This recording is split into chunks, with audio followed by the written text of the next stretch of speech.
upei, mes kartu stiprus mūsų kelias, rūpestis ir viltis.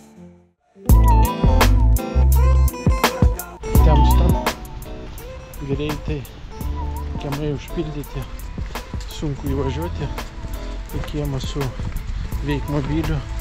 Tai va, ir rankytės paėmė ir neši maistą vienai babulytė čia. Родненький. Как у вас дела? Да неплохо. Что случилось? А ничего-то.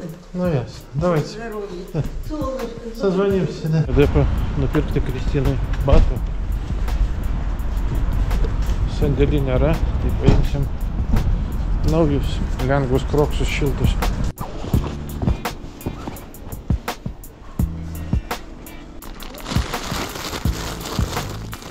Tokie batukai šilti ir jie peršlampa. Skambinai? Taip skambinau. Michailas, tu man žadė guminius atvežti man šalą koją su tais krioksais. A, nu, va tai... Aš darbuojuosi dabar aplinką trausti man šalą kojas.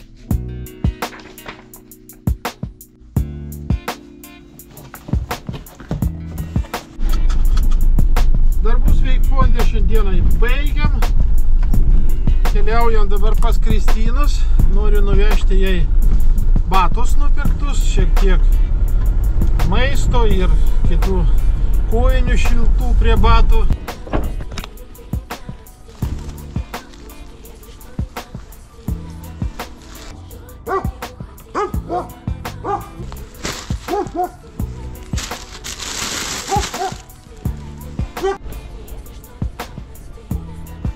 Graži nauja diena. Vakar labai daug laiko skyriau montažui, filmavimui mergaitės vienos, kuri turi rietą genetinį susirgymą, bet apie tai aš įdėsiu visą video. Ten mes bandom padėti jos tėvams surinkti pinigėlius operacijai ausų. Jinai neturi ausyčių. Na, šito video pabaigoje pamatysit patys, aš įdėsiu visą nufilmuotą ir sumontuotą siužetuką apie ją. O dabar aš keliauju praktiškai visą vištą čia yra grill.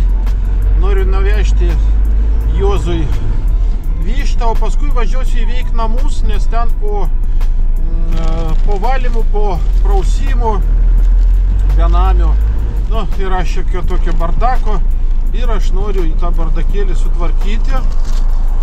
Ir taip pat aš noriu atnaujinti stalą ten esantį. Mums padovanojo stalą Jelena, už ką jai labai dėkingi esam, tačiau jis jau reikalauja lokavimo. Jo nebuvo, o gal ir buvo uždarytas, nes spynos nėra. Bet jau nesiveržiau, palikau ant rankinos. Nu štai, atvažiavom. Veik namus. Per tiek laiko čia aplinkomis žmonėmis susipažinom, susidraugavom. Štai šitą stalą reikės šiek tiek pravalyti. Vis dėlto nusprendžiau pakūrenti šiek tiek pečių, nes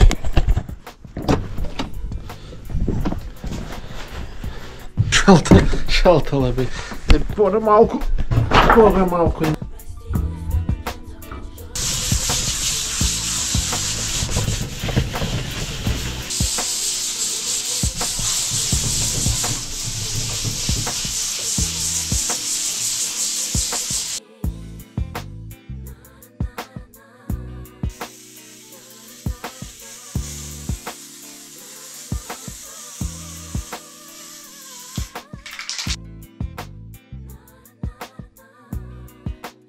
Na, va taip atrodo mūsų staliukas, prašau profesionalų stipriai nebart. Jame matausi aš. Nu, daug geriau. Išvaliau taip pat aš ir dušo kabiną. Ir dabar jau galima keliauti. Surinkau šiukšlės ir galima keliauti toliau. Visoje veiknamo teritorijoje yra įrengtas smart rozetės. Tai yra, mes galime jungti šilumą, šildymą ir kitus dalykus internetu, tai yra per telefoną. Na, šildymas net yra automatinis. Tai yra, kai temperatūra krenta, kai čia niekas negyvena ir temperatūra krenta žemiau 5 laipsnių, įsijungia šildytuvai, kurie tą temperatūrą pakelia, kad neužšaltų įrenginiai, skysčiai.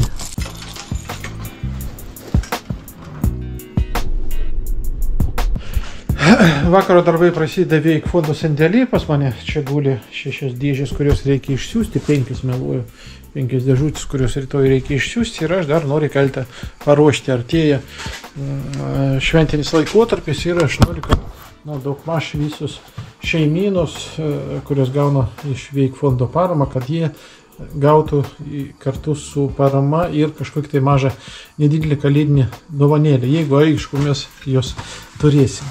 Tai jums gero vakaro, ar geros dienos, jeigu žiūrit dieną. Na, aš keliausiu darbuotis prie siuntinių. Veik, mes kartu stiprus mūsų kelias, rūpestis ir viltis. Veik, mūsų ugnis dega, meilės šviesa visada skleidžias.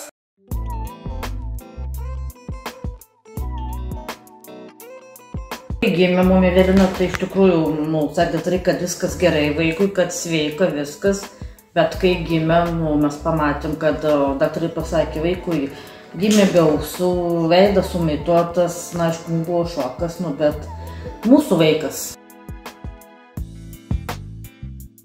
Tai labai tokia meilė, iš tikrųjų, geras vaikas ir jinai prieina prie viso, apsikabina viską ir mes nežinom, mes dabar siekiam vaikui, kad būtų padarytos ausytės.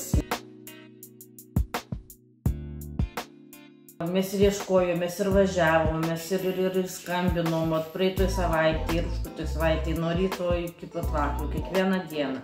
Mums pasakė, daro čia tokias operacijas, taip, Lietuvoje daro, bet jų niekas neužsiema. Nes vaikas, kad būtų bandymo triušių, o tai tikrai mes nenorim, kad vaikas būtų. Ir padaryti tą operaciją, bet nekokybiškai. Ir tie randai visokiausi, tie susijungimai būtų visai kitaip vaikui. Ta operacija mums kainuoja 30 000, mes jau esam surinkę, pas Evelinos sąskaitų jau yra 10 000. Evelina, reikalinga ta operacija ir kodėl? Nes man jis reikalingas, kad nustoti tyčiamas ir dar pati norisi dar geriau girdėtis, kai man padarys operaciją. Tikiuosi, kad kai man padarys operaciją, aš geriau girdėsiu mamą, sesę, brolį ir tetę.